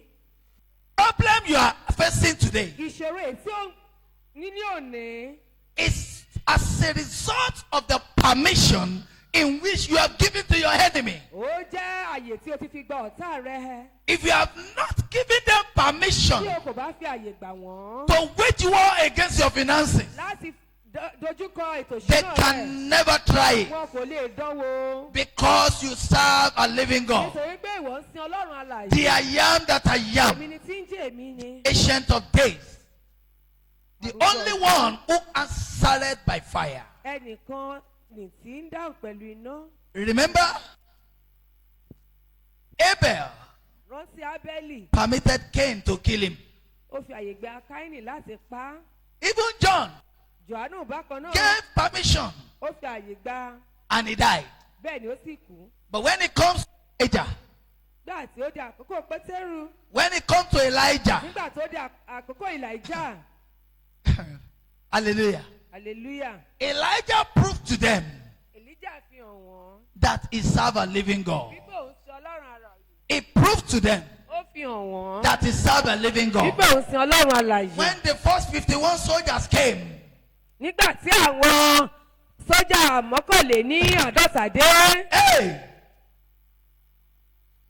the only prayer he prayed àdúrà kan tí ó that gbà, if I be a child of God, òun náà ni pé bí èmi bá ń ṣe let ọmọ fire Ọlọ́run, fall. jẹ́ kí iná sọ̀kalẹ̀. Hallelujah. Hallelujah. You can see that if you have not given them permission, they cannot trouble you. A rí pé bí a kò bá fi àyè gbà wọ́n, wọn kò lè Sometimes dojúkọ wá. it's unknowingly that you permit them. Ìgbà mìíràn láì mọ̀ ni a máa ń fi àyè gbà wọ́n Tonight, ní àṣálẹ́ yìí. in every area that the enemy has been troubling your Ní life, gbogbo ìgbà ibi tí ọ̀tá ti dojúkọ wá, I command the power of God to fight for you tonight. mo pàṣẹ agbára ọlọ́run kí ó jà fún ọ ní àṣálẹ́ In yìí the name of Jesus. ní orúkọ jésù. Number 4 thing I want you to know. ó kẹrin èyí tí mo fẹ́ kí o mọ̀ ní èyí. In a mad world, nínú ayé only Wèrè mad yìí. people are normal. àwọn tí ó ya wèrè náà ni wọ́n jẹ́ ẹni tí ó orí wọn pè. In a mad world, nínú ayé wèrè it's yìí only mad people that is normal. àwọn tí ó ya wèrè gan ni wọ́n orí wọn pé. Therefore, nítorí náà if you want to live and succeed in this mad world, tí o bá fẹ́ gbé kí o sì yege nínú ayé wèrè you yìí need to add a little madness into it. ìwọ náà nílò láti fi wèrè díẹ̀ kún Because nítorí if you are not violent sometimes, bí o kò bá they will jẹ́ rubbish your life. tí o kò bá ṣe takuntakun wọn yóò ṣe They ayé will rẹ collect what belongs to báṣubàṣu you from you. wọn yóò gbóhun tí ó wà And you lọ́wọ́ will be rẹ looking at them. ó wàá máa wò wọ́n Somebody will be destroying your work. ẹnìkan yóò sì máa ba iṣẹ́ rẹ And you jẹ́ will keep quiet. ó sì wà You are dákẹ́ not saying anything and they keep on destroying and destroying. ó sọ nǹkan kan bẹ́ẹ̀ ni wọ́n ń bọ iṣẹ́ ọwọ́ rẹ jẹ́ Tonight is the síwájú night for you to move to the next level. And àṣálẹ́ ìjẹ́ àṣálẹ́ tí wọ́n yóò lọ sí ìpele tó your kàn. life will move to the next level. rẹ̀ yóò lọ sí ìpele tí ó In the kàn name of ní Jesus. orúkọ Jésù. Number 5. Ìkarùn-ún, Do not make someone a priority in your life. má ṣe jẹ́ kí ẹnìkan jẹ́ pàtàkì jù nínú ayé rẹ̀. When the person made you an option. Nígbà tí ẹni náà mú ọ ní yẹpẹrẹ. Amen. Àmín. Another thing I want you to know Ohun tí mo tún fẹ́ kí ẹ mọ̀ ní èyí, is that òun ni wípé you must know when the role of somebody in your destiny is over. o gbọ́dọ̀ mọ̀ ní àkókò kan pé ìṣe ẹni yìí ó ti tó gẹ́ nínú ayé rẹ. Let me tell you, Jẹ́ kí n wí fún ọ. the reason why you are going through the problem you are going through Èrèdí tí o fi ń la ohun tí ò ń là kọjá. is because you don't want to let go of something. Nítorí pé o kò fẹ́ jẹ́ kí o kò fẹ́ jáwọ́ nínú àwọn nǹkan kan. You look at things as if that is how God created it. O wá ń wo ohun gbogbo wípé nǹkan tí Ọlọ́run fẹ́ ni. God has not created you to suffer. Ọlọ́run ò dá ọ láti jìyà. He has created you to succeed and move to the next level. Ó ti dá ọ láti ṣe rere kí o sì tẹ̀síwájú. The only thing that can change your life is God. Ohun kan tí ó lè yí ayé rẹ padà òun náà ni Ọlọ́run. And you need to get connected to somebody. O sì gbọ́dọ̀ ní ìsopọ̀ pẹ̀lú ẹnìkan. The man that is carrying the jars of water. Ẹni náà tí ó ń gbé omi dání. The one that God has sent into your life. Ẹni náà tí Ọlọ́run ti rán sí ayé rẹ. You have come to meet that man. O sì wá láti bá ọkùnrin náà pàdé. And it's leading you into your promised land. O sì wá mú ọ lọ sí ilẹ̀ ìlérí rẹ. Tonight, Ní àṣálẹ́. in the name of Jesus Christ of Ní Nazareth, orúkọ Jésù ti Násárẹ́tì. your life will move forward. Ayé rẹ yóò tẹ̀síwájú. Your life will move forward. Ayé rẹ yóò tẹ̀síwájú. Your life will move forward. Ayé rẹ yóò Your life will tẹ̀síwájú. move forward. Ayé rẹ yóò In the tẹ̀síwájú. name of Ní Jesus. orúkọ Jésù. Another thing I want you to know. Ó kan tí mo tún fẹ́ kó o mọ̀ ní The èyí. four most important days in your life. Wípé àwọn ọjọ́ tó ṣe pàtàkì ní ayé rẹ. The four most important days. Fi bí ọ. And number 4, Kẹrin. the day you die. Ọjọ́ èsì ò bá kú. Amen. Àmín. Between the time you are born Ní àárín ìgbà tí a bí ọ and the day you die, àti ọjọ́ tí o kú, you need a destiny helper o nílò ẹni tí ó ran àyànmọ́ rẹ lọ́wọ́. to fill the gap between the day you are born and the day you die. Ẹni tí ó di àlàfo tó wà láàrin ọjọ́ èyí tí a bí ọ àti No ọjọ́ tí ó matter kú. how gifted you are in life, Kò ní fi ṣe bí o ti ní ẹ̀bùn tó láyè. you need a destiny helper. O nílò olùrànlọ́wọ́ You need a àyànmọ́. destiny promoter. O nílò ẹni tí ó mú In àyànmọ́ order rẹ for you to tẹ̀síwájú launch into multiple of breakthrough, kí o bá lè wọ inú àlùyọ you púpọ̀. need somebody to talk about you to somebody to talk about you to somebody. O nílò ẹnìkan láti sọ ọ̀rọ̀ rẹ fún ẹnìkan. If you are that person that be searching for your helpers, Tí o bá wá jẹ́ ẹni náà tó ń wá wherever you agbóhùn may be, ṣe bí ibi tí o wà. In the name of Jesus Ní Christ of orúkọ Nazareth. Jésù Kristi ti May you Násárẹ́tì. connect with your divine helper. May you Amen. connect with your divine helper. Amen. May Kí you connect olùrànlọ́wọ́ with rẹ your divine helper. tí o ní àsopọ̀ pẹ̀lú olùrànlọ́wọ́ rẹ. Name of Ní Jesus. orúkọ Jésù.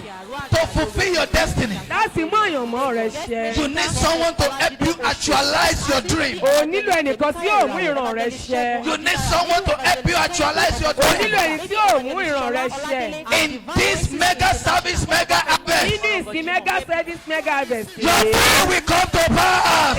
Amen. Àlá rẹ yóò wá Your sí dream will ìmúṣẹ. come to pass. Àlá rẹ yóò wá sí In the ìmúṣẹ. name of Jesus. Orúkọ Jésù. Every power blocking your Ó destiny, pa agbára èyí tí ó dí àyànmọ́ rẹ I lọ́wọ́. command them to paralyze. Amen. Mo I pàṣẹ. command them to paralyze. Amen. I command them to paralyze. In Amen. the name of Jesus. Special program. Any power Agbára kágbára. stopping your destiny ever. Ètí ó Every power stopping your destiny ever from helping you. I command those powers to paralyze. In the name of Jesus. In the name of Jesus. Hallelujah.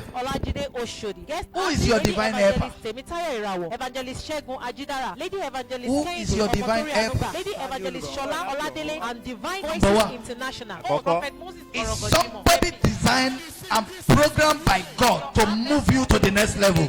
ó jẹ́ ẹni tí a ti yàn láti ọ̀dọ̀ ọlọ́run wá tí yóò gbé ọ lọ sí ìpele tó kàn.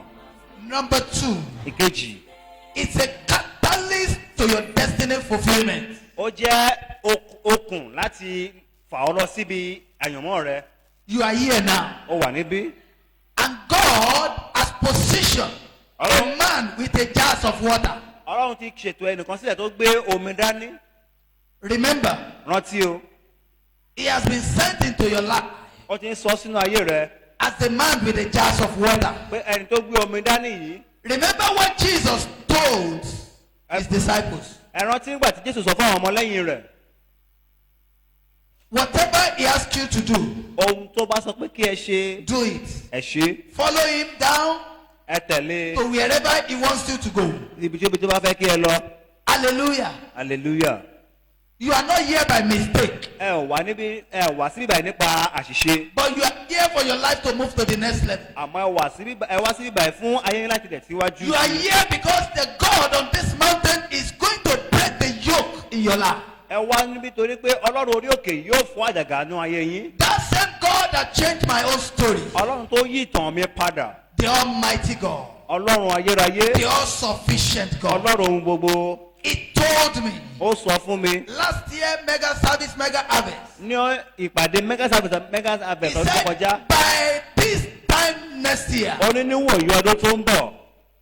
listen to me. ẹ tẹ́tí gbọ́ mi dáadáa. God told me last year, mega service, mega harvest. ọlọ́run sọ fún mi nínú ìpàdé yìí lọ́dún tó He kọjá. said, by this time next year, ó ní níwọ̀n yí ọdún tó ń bọ̀. your story will have changed. ó ní ìtàn rẹ yóò And you yí will be padà. singing a new song. ó sì máa kọ orin tuntun. I am talking to somebody. mo ń bá nìkan sọ̀rọ̀. God has started doing something new. ọlọ́run ti bẹ̀rẹ̀ sí ní ṣe ohun tuntun. He has started in your life. ó ti bẹ̀rẹ̀ nínú ayé He rẹ̀. has started in my life. ó ti bẹ̀rẹ̀ nínú ayé He mi. will continue to do it. yóò máa ṣe He lọ. will continue to do it. yóò máa ṣe He lọ. will never stop doing kò ní it. bá ọ̀rọ̀ dúró. Because He is God. ọgbọ́n ni ọlọ́run. Hallelujah. hallelujah. He told me, ó sọ fún mi. my son, ó ní ọmọ mi. my son, ọmọ mi. those that mock you will walk under you. àwọn tí ó gàn yóò ṣiṣẹ́ lábẹ́ rẹ. It has started happening. I told daddy, ó ti bẹ̀rẹ̀ sí ní ṣẹlẹ̀ mo sọ fún bàbá mi. it has started happening. ó ti bẹ̀rẹ̀ sí ní ṣẹlẹ̀. Let me tell you, ẹ jẹ́ kí n sàn kankan fún yín. if you are nobody yesterday, tó o bá jẹ́ ẹnìkan kan lánàá. anyone that mock you, ẹnikẹ́ni tó bá when gàn they ọ́. come back to see what God is doing in your tó life, bá padà wá wo tọ́lọ́run ṣe nínú ayé rẹ. they begin to serve you. wọ́n ti bẹ̀rẹ̀ sí ní sìn ọ́. Hallelujah. hallelujah. Remember the story of divine call. ẹ rántí ìtàn divine call. This place was not like this. ibi báyìí ò rí báyìí tẹ́lẹ̀.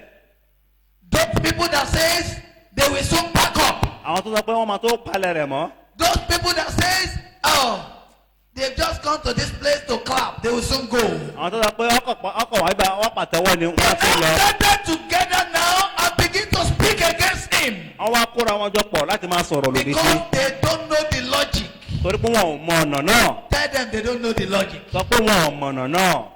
Hallelujah. Hallelujah. My daddy carried the grace. Bàbá mi gbé oore ọ̀fẹ́. And that is why he's still standing. Èrèdí nìyí tí wọ́n ṣe fi dúró. And nothing can clear him off the road. Kò sì sí ohun tó lè mú wọn kúrò lójú ọ̀nà náà. Hallelujah. Hallelujah. Hallelujah. Hallelujah. You know when a trailer is on the high speed, Tí ọkọ̀ tẹ́lẹ̀ bá wà ní afárá, anything that come across that trailer will just go. ohunkóhun tó bá jánà mọ́ lẹ́nu ni yóò mú kúrò. Daddy, Bàbá, anybody that wants you to come down, ẹnikẹ́ni tó bá fẹ́ kí ọwọ́ they will sílẹ̀, die for your sake. wọ́n á kú nítorí ní. God has created you Ọlọ́run ti yàn yín to change life in this end time. láti yí ayé padà ní òpin ayé yìí. Anyone that love you Ẹnikẹ́ni tó bá fẹ́ràn yín, and support you, tó dúró tì they yín, will always move higher. wọ́n á máa lọ sókè sí i. I have never regretted it. Mi ò tí kábàámọ̀ Thank rẹ̀. you, sir. Ẹ ṣé bàbá.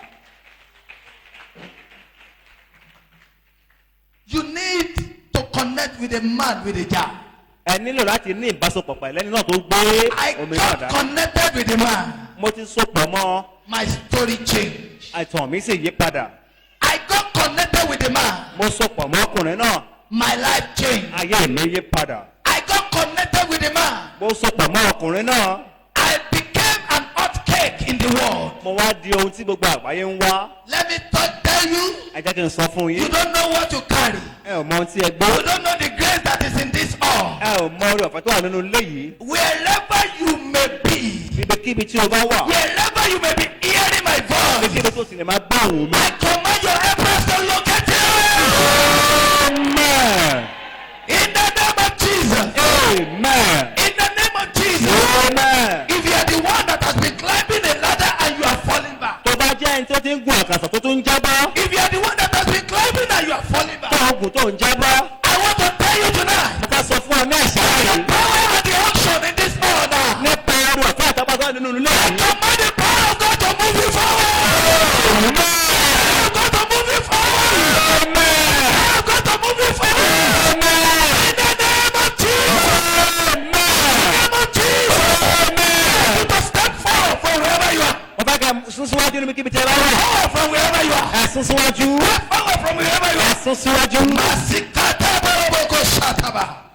Riekapa ribo sindeketeriaba. Mainike parudia kasaida yabosa. Thank you, Jesus. Thank you, Jesus. Thank you, Jesus. Ẹ ṣé Jésù. Thank you, Jesus. Ẹ ṣé Jésù. Thank you, Jesus. Ẹ ṣé Jésù. Thank you, Jesus. Ẹ ṣé Jésù. Nọwọ́ ẹ méjèèjì sókè. Raise up your two hands. Nọwọ́ ẹ méjèèjì sókè. Raise up your two hands. Nọwọ́ ẹ méjèèjì sókè. Raise up your two hands. Àmì kan ló wà nínú ọwọ́ yìí. There is a mark on this Tí hand. kò jẹ́ orí oore gbà. And I was not allowed you to witness that Àmì kan goodness. ló wà nínú ọwọ́ yìí. There is a mark on this hand. Àánú orí ọ. And I was not allowed my help to Àmì locate kan you. ló wà nínú ọwọ́ yìí. There is a mark on this Ẹ hand. fi ń gbọ̀n sọnù mọ́ ọ lọ́wọ́. That you do that. Wọ́n wí lórúkọ bàbá mọ́ àti ẹ̀mí mímọ́. Sign the name of the Father and Son. Àmì tí ọ̀tá fi sí ọwọ́ rẹ̀. That marks on your hand. Tí ò jẹ́ kó rere tẹ̀ ẹ́ lọ́wọ́. I was not allowed to. Lórúkọ Jésù Kristi ti Násárẹ́tì. In the mighty name of Jesus Christ. Àṣẹ lórúkọ pàálẹ̀ lọ́wọ́ ẹ̀ báyìí. Amen. Ẹ gbọ́ mi. Listen to me. Ẹ gbọ́ mi. Listen to me. Bí kò ṣe pé Olúwa kọ́ ilé náà. If not for the Lord that built the house, Àwọn tí ń kọ́ ń ṣe the lásán. labor in vain.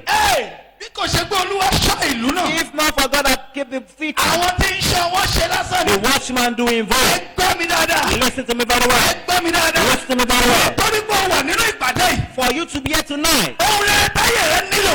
every good thing that you have Ìmọ̀ made, olóko rẹ. that makes it Ohun rere táyé rẹ nílò. happen to you, Olùrànlọ́wọ́ rẹ ó fi rí ọ. that will help Olùkọ́ you. Jésù Ọlọ́run kò fi sí ọ lára. Amen. Ẹ gbọ́ mi. Listen to me. Ọ̀rọ̀. Words. Òun la fi sọ pé kí ìmọ́lẹ̀ wà. We use it and say, let there be light.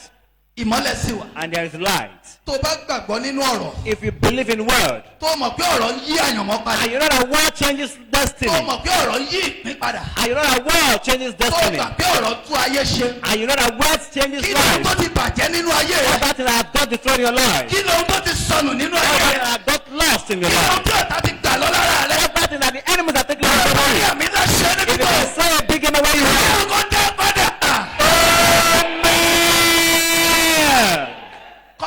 ẹyọ kan tó nílò.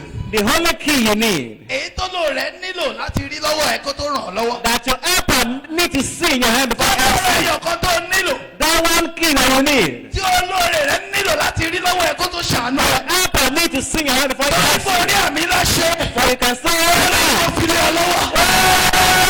Amen. hallelujah. Hallelujah. it takes God nothing to bless you. Kò ná Ọlọ́run ní kankan láti bùkún fún ọ. what you only need Ohun tó nílò náà ni pé is to obey him. láti ṣe ìgbọ́ràn sí i, to obey him. láti gbọ́ràn sí i lẹ́nu. God surprised me within this 1 year. Ọlọ́run yà mí lẹ́nu láàrin ọdún kan yìí. and I must tell you.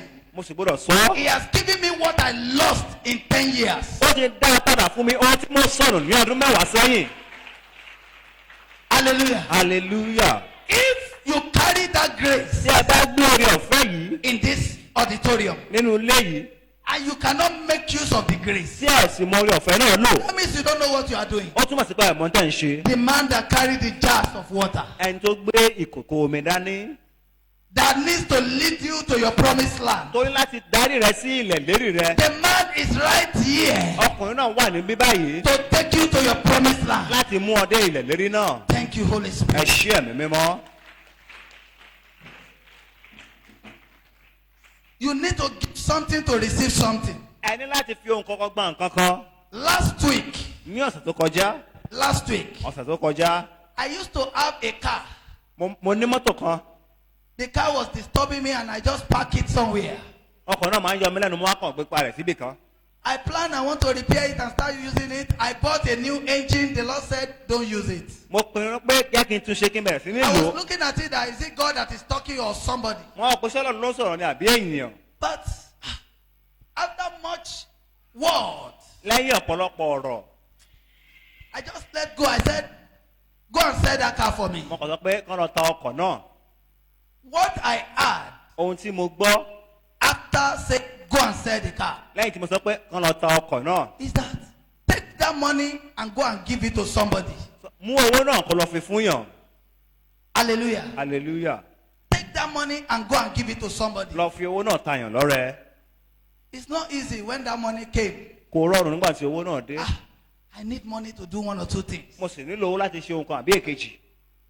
But the day I gave out the money, Àmọ́ ọjọ́ tí mo fi owó náà tọrẹ, 3 days after, lẹ́yìn ọjọ́ kẹta,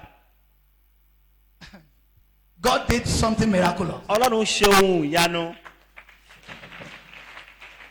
He gave me a property that is worth $1 million. Ó fún mi ní property tó mílíọ̀nù kan. I now look at it. Mo wá wò ó. God, Olúwa, this is a miracle. ìyanu ni èyí. The person that gave it to me might be looking at me now. Ẹni tó fún mi gan lè máa wò mí báyìí. So I'm not me. Hallelujah. Hallelujah. When I was telling the person, Nígbà tí mò ń sọ fún ẹni náà, I said, Ma, mo ní mà, I did not even expect this. mi ò tiẹ̀ ro kan ohun kan He báyìí. said, Prophet, you want more than Ó ní that. wòlíì ẹ jù bẹ́ẹ̀ lọ. Hallelujah. Hallelujah. That person that your life need to bless, that your life, that his own life will bless you for a great miracle. And I will connect you with that person. Amen. Hallelujah. The Hallelujah. reason why some people are not blessed is because they are not a crazy giver. Èrè tí ẹlòmíì ò fi jẹ́ alábùkún fún ni pé torí wọn ò ń fi fún ni. I learned to give Mo kọ́ bí a ti ń fi fún ni when I was small. nígbà tí mo wà ní kékeré. Through one of my father that is called Chief Fatoye. Nípasẹ̀ bàbá mi kan tá à ń pè ní Chief Fatoye. This man can give anything. Bàbá yìí lè fúnyàn ní ohunkóhun. He's the former CEO of Nitel. Ó ní alága àti olùdarí iléeṣẹ́ Nitel He tẹ́lẹ̀. said, if you bless a life, tomorrow that life can still bless you. Ohun tí o bá bùkún fún ayé kan tó bá di ọ̀la ayé náà tún lè bùkún fún ọ. And another person that taught me this giving Ẹni tó tún is kọ́ Prophet Moses ẹni Ologojimo. tó kọ́ mi bí a ti ń fi fún náà ni wòlíì Mósè ọ̀rọ̀ jímọ̀. He can give only thing he has Ohun kan lè fi hàn ní ohun kan ṣoṣo tí wọ́n ní. because he believed God is a great supplier. Tọ́nà gbàgbọ́ pé Ọlọ́run ni olùbùkún fún ni. Hallelujah. hallelujah. If you are here tonight, tó bá wà níbi ilé àṣálẹ́ yìí you want to get connected to the man with the jar. ó fẹ́ ní ìsopọ̀ mọ́ ọkùnrin náà pẹ̀lú tó wà tó gbé kòkó omi náà You dání. know you have been meeting your destiny helpers and they have been going. ó mọ̀ pé o ti ń bá ẹni àyànmọ́ rẹ pàdé. They have been coming into your life and they have not been able to help you. wọ́n ti ń wá wọn sì lè ràn ọ́ lọ́wọ́. You have been getting an encounter, but it's not producing results. o ti ní ìbápàdé ṣùgbọ́n kò sí èsì. If you are here, tí o bá wà níbí. you want God to connect you with a great helper. o fẹ́ kí ọlọ́run so ọ́ pọ̀ mọ́ olùrànwọ́ ńlá. You know you are here. ó mọ̀ pé o wà níbí. You want the God of this great commission to open a new door for you. o fẹ́ kí ọlọ́run orí òkè yìí kó ṣí ilẹ̀kùn tuntun fún ọ. You want to make a new covenant o fẹ́ dá májẹ̀mú tuntun. with the mega harvest mega service. pẹ̀lú mega service mega harvest. I want you to step forward mo fẹ́ kí ẹ jáde síta. and begin to cry to God. bẹ̀rẹ̀ sí ní bá ọlọ́run sọ̀rọ̀. Step forward beyond the level you are now. jáde síta kúrò níbi tí o wà. Because God is going to touch you afresh and your life will move forward. torí pé ọlọ́run yóò fọwọ́ kan ayé rẹ̀ yóò sì ní ìtẹ̀síwájú. Hallelujah. hallelujah Hallelujah. hallelujah Hallelujah. hallelujah. Lay your hand on your chest. gbé ọwọ́ rẹ sí ọkàn àyà rẹ. Lay your hand on your chest gbé ọwọ́ rẹ sí ọkàn àyà rẹ. and shout. sì pariwo.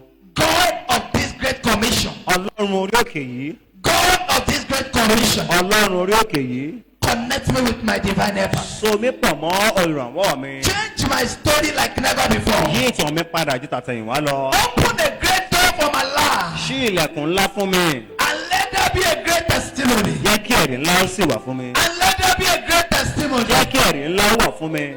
Thank you, Jesus. ẹ ṣé o jésù. Blessed be to the name of the Lord. ògo ni forúkọ ọlọ́run. In Jesus' name. amen. Hallelujah.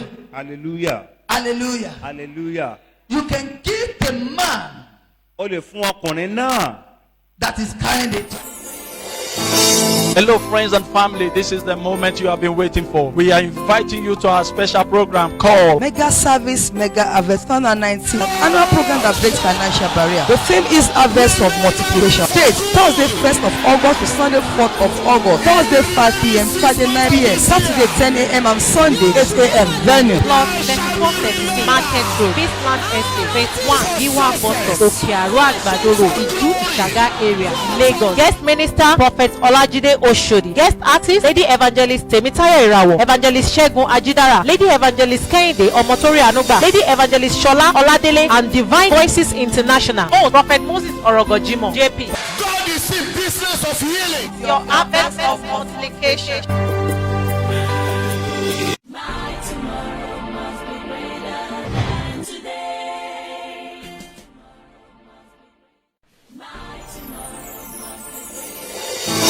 Hello, friends and family. This is the moment you have been waiting for. We are inviting you to our special program called Mega Service Mega Harvest 2019 annual program that breaks financial barrier. The theme is Harvest of Multiplication. Date Thursday 1st of August to Sunday 4th of August. Thursday 5 p.m. Friday 9 p.m. Saturday 10 a.m. and Sunday 8 a.m. Venue. Plot 2436 Market Road, Baseland Estate, Phase 1, Giwa Bottom, Okearo Agbado Road, Iju Ishaga area, Lagos. Guest Minister Prophet Olajide Oshodi. Guest Artist Lady Evangelist Temitayo Irawo, Evangelist Segun Ajidara, Lady Evangelist Kehinde Omotori Anugba, Lady Evangelist Shola Oladele, and Divine Voices International. Oh, Prophet Moses Orogojimo, JP. God is in business of healing. Your harvest of multiplication.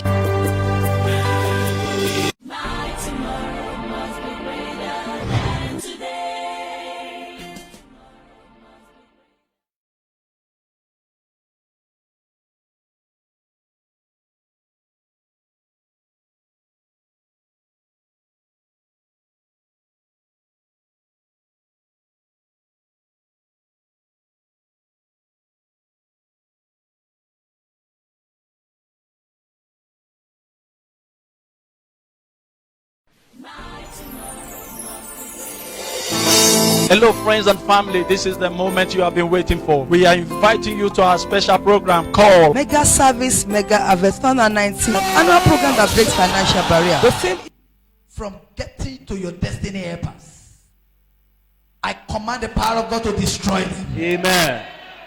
In the name of Jesus. Amen. You will move to the next level. Amen. In Jesus' mighty name. Amen. Amen.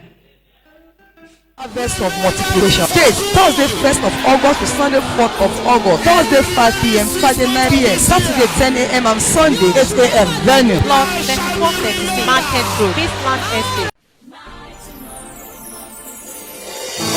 Hello, friends and family. This is the moment you have been waiting for. We are inviting you to our special program called Mega Service Mega Harvest 2019 annual program that breaks financial barrier. The theme is Harvest of Multiplication. Date Thursday 1st of August to Sunday 4th of August. Thursday 5 p.m. Friday 9 p.m. Saturday 10 a.m. and Sunday 8 a.m. Venue. Plot 3436 Market Road, Beastland Estate, Phase 1, Giwa Bottom, Okiaru Agbadoro, Iju Ishaga area, Lagos. Guest minister, Prophet Olajide Oshodi. Guest artist, Lady Evangelist Temitayo Irawo, Evangelist Shegun Ajidara, Lady Evangelist Kehinde Omotori Anuba, Lady Evangelist Shola Oladele, and Divine Voices International. Oh, Prophet Moses Orogojimo, JP. God is in business of healing. Your harvest of multiplication.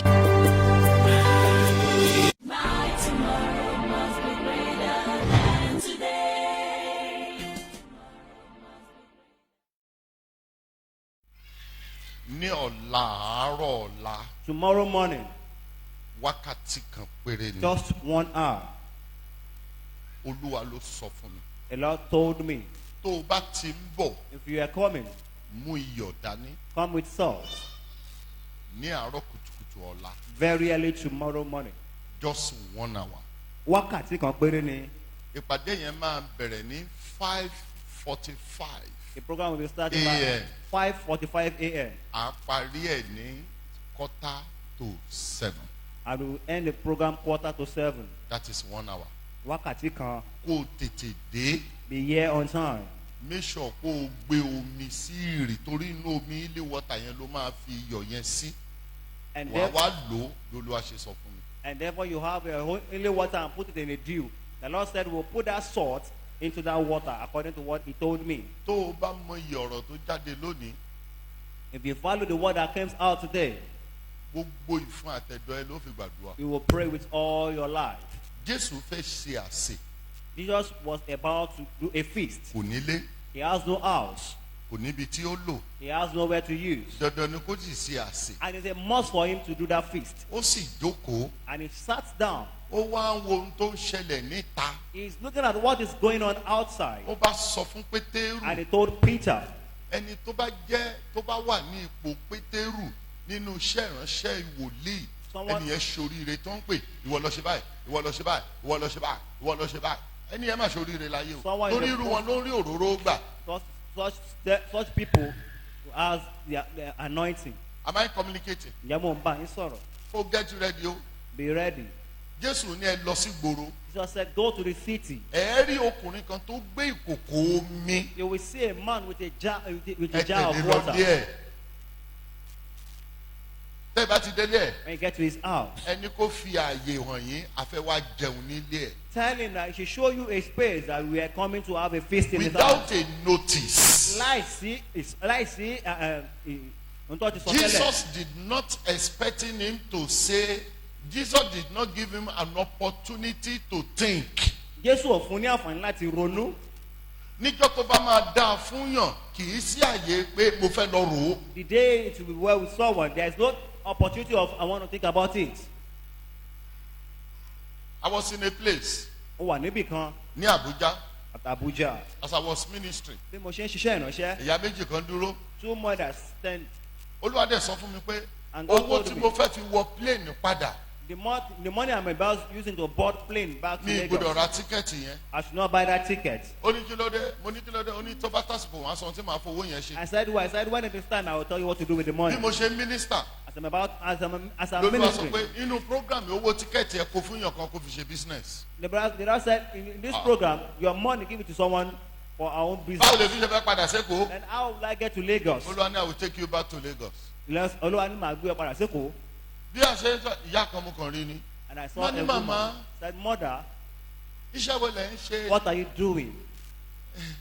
Òun wá ohun tóun ó ṣe náà ni. That I am looking for what to do. Ó dà tẹ́ ẹ bá rí tó 60,000 kí lẹ̀ ẹ́ tà ó ní ọmọ mi If you feel máa like ronú that, sí mo ní òkè ẹ lọ máa rò ó That think about alẹ́jọ́ it. yẹn dẹ̀ ní last ministration mi And that night is my mo last bá bọ́ ministration. sọ́dọ̀ ẹnì kejì And I get to another person. mama Mother, tẹ́ ẹ bá ní 60,000 if you see 60,000, torí iye owó tíkẹ́ẹ̀tì mi nìyẹn that is the amount of tickets with me. kí lẹ máa fi ṣe What will you do with that money? máa lọ máa raṣu máa máa tà ní Then I will buy yam and sell. ẹgbẹ́ báàgì mi wá Then bring my bag. owó tíkẹ́ẹ̀tì mi wà ń bẹ̀ My ticket money is there. màmá gba 60,000 Mother, take this lọ máa 60,000. fi taṣu. Use them. ìyá yẹn wá ní Great. ọmọ mi mọ́tímọ́tí máa ta mo ní owó tí mo wà nìyẹn nígbà tẹ ṣì ń rò ó Then when you are sitting bóyá about tí it, bá padà wá ṣọ́ọ̀ṣì yín maybe èmi anytime náà I ti come lówó back to mi this place, I will have another money there. ẹgbà mi ọlọ́run á béèrè pé kí ló fún mi At wá the ní time, ọlọ́run ask you, what will you give me?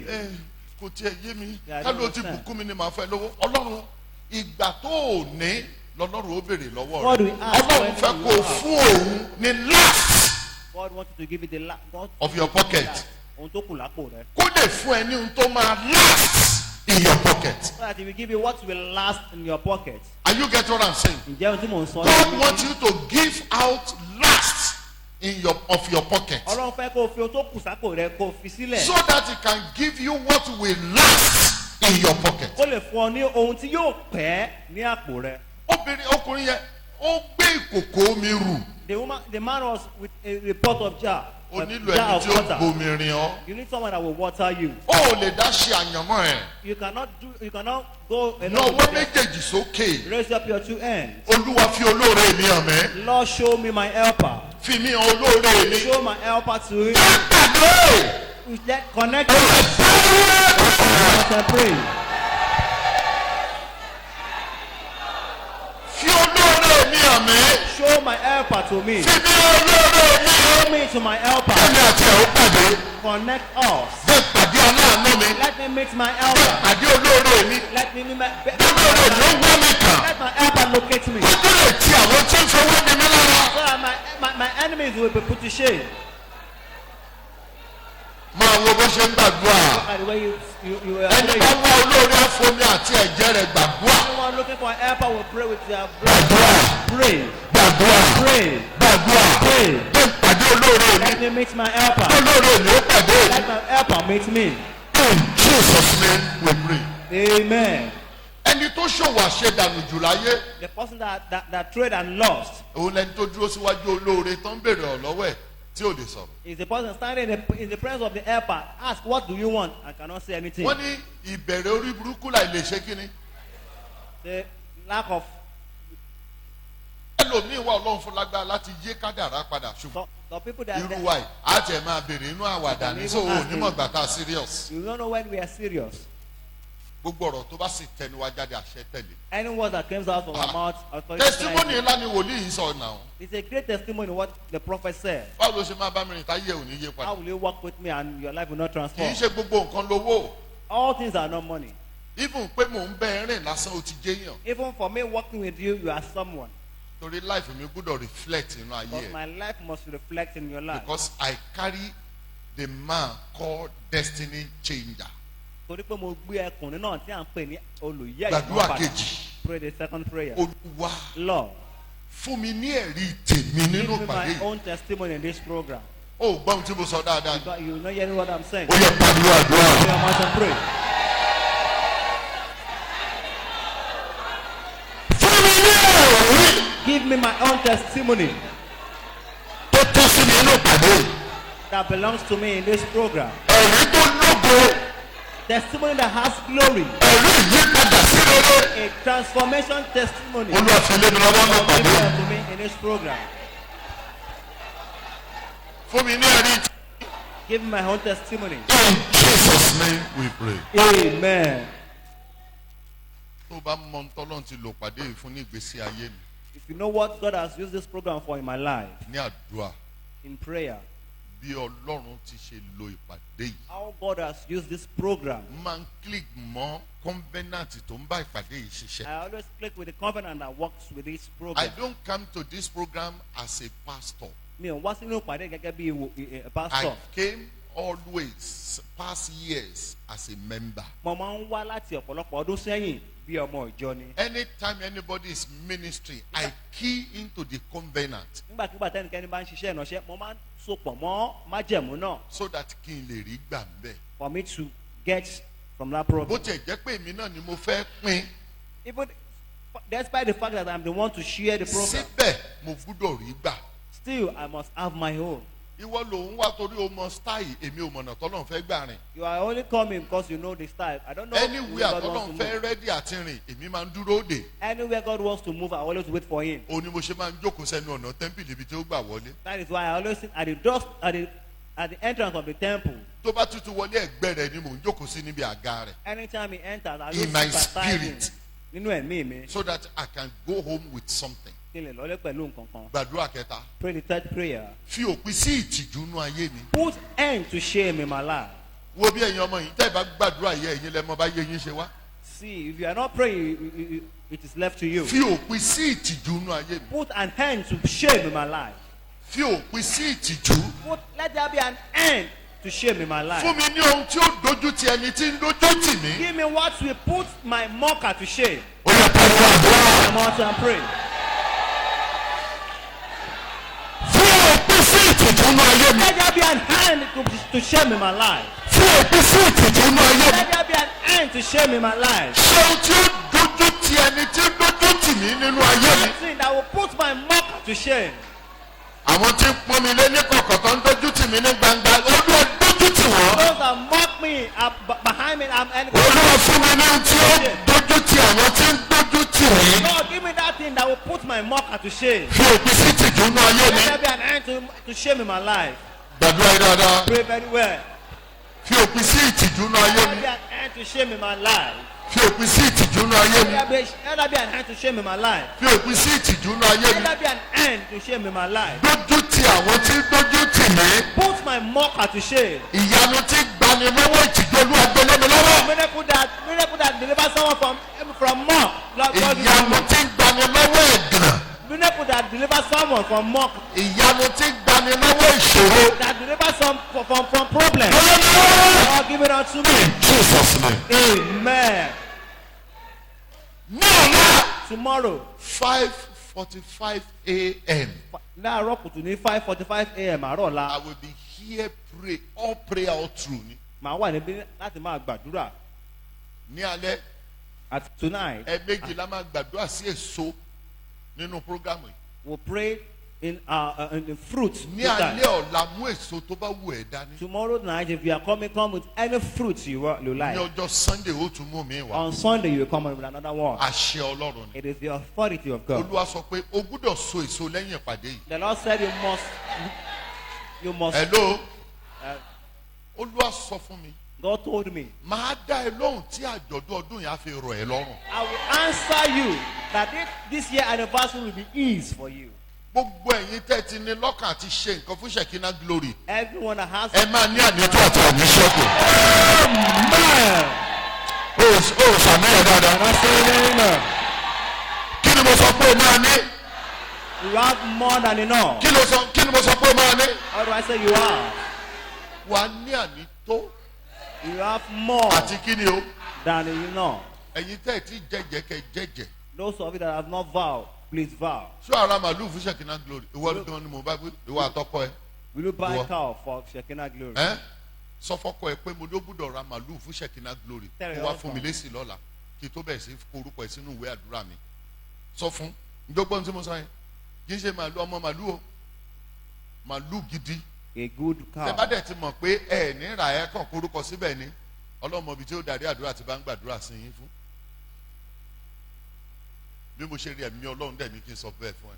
Mi ò tọrọ màlúù o. I've never mi ti béèrè lọ́wọ́ èèyàn nínú ṣọ́ọ̀ṣì rí pé ṣé ara màlúù ever since.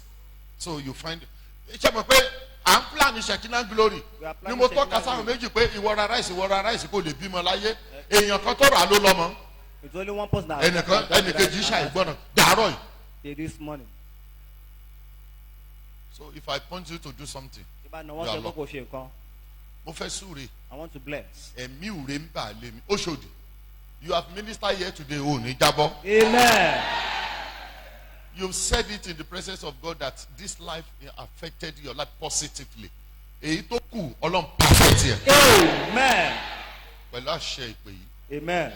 mo pàṣẹ tó bá máa dọdún tó ń bọ̀ kó tó ọdún tó ń bọ̀ ok lọ́dún tó ń bọ̀ kó lè ẹ̀rí yẹn tún lè pé láàrin ọdún kan mọ́tò gidi. Amen. olùwàgbélé ẹ lọ́wọ́. Amen. ṣẹ́gun. Amen.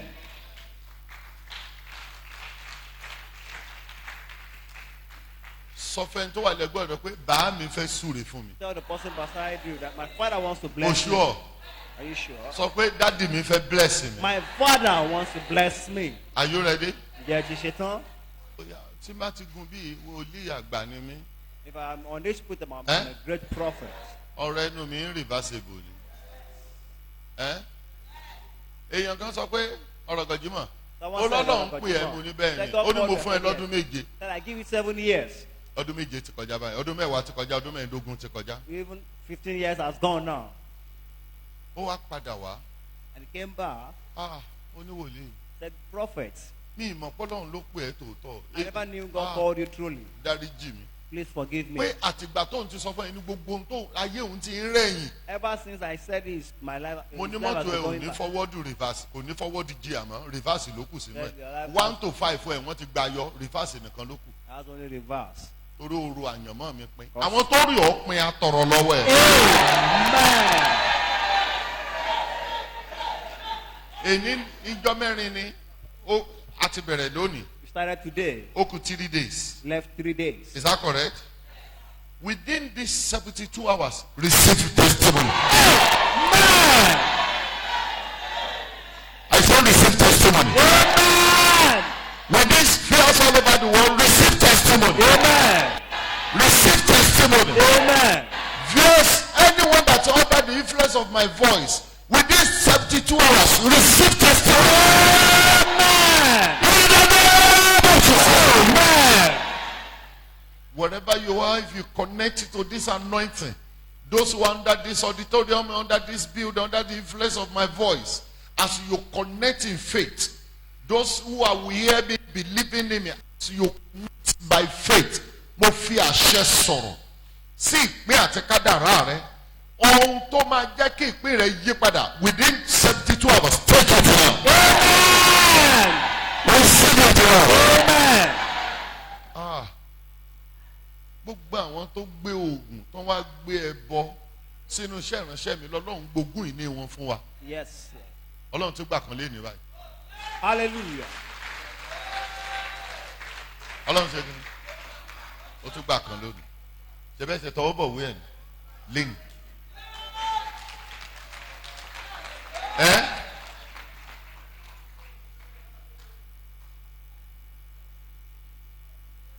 Ìwọ máa bá ń kó wàhálà bóyá ilé ẹ̀ mú ì máa sọ di guest house ìgbẹ̀yìn. Continue fighting me. Maybe your house will turn to guest house. Love me, love my ministry. Oh, fẹ́ràn mi fẹ́ràn iṣẹ́ ìránṣẹ́ mi. So that you will be at peace. O lè wà ní àlàáfíà. Mo fẹ́ súre fún yàn gbogbo yín pátápátá kì í ṣe èèyàn méje kì í ṣe èèyàn mẹ́ta all of you. I want to bless everyone here. If you can say amen. Gbogbo ẹni tó fi aṣọ bú wa tọrọ wọ̀ lọ́wọ́.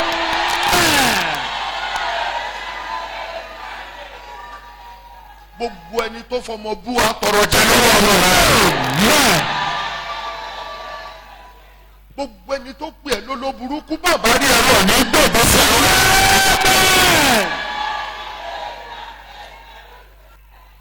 Gbogbo ẹni tó fi condition rẹ bú ọ nínú rẹ ìdẹ̀bí olóró ta.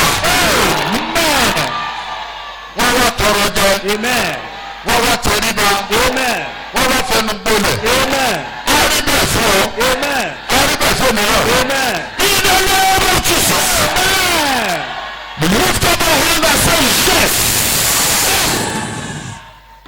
Ẹ jọ ṣe Ṣọlá Àkúrẹ́ wá. Bolówà kò sí inú ṣọ́ọ̀ṣì. She's here, sir. So o wá bí lójó kò sí inú ṣọ́ọ̀ṣì. Ok ẹwẹ́ lómi tí ó kọrin nígbà yẹn tí ò bá ti rẹ́dì. Bó ti ń fojú wa látàárọ̀ mi mọ̀ pé inú ṣọ́ọ̀ṣì ló.